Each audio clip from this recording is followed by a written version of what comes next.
না 14 ঘন্টা জার্নি করার পরে বাসায় আসছি। আমার ভয়েস এবং আমার চেহারা দেখে আপনারা বুঝতে পারতেছেন যে জার্নিটি আসলে কতটা কষ্টকর।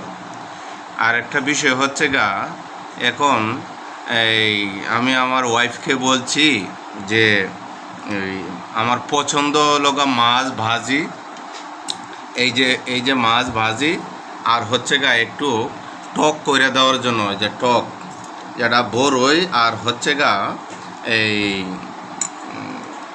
আমরা বড়ই আর আমরা দেওয়া টক করছে। এখন এত লং জার্নিতে আসলে কোনো কিছুই খাইতে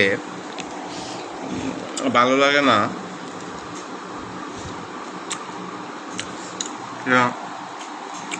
এই মাছ ভাজিটা আমার খুব ফেভারেট, এবং আর টকটা খাইলে এই জার্নি করে আসলে টকটা মুখে অনেকটা ভালো লাগবে। আপনাদেরকে আমার ভিডিওতে স্বাগতম, এবং আমার জন্য দোয়া করবেন আবারও আপনাদেরকে সুন্দর সুন্দর ভিডিও উপহার দেওয়ার জন্য। ভালো থাকবেন।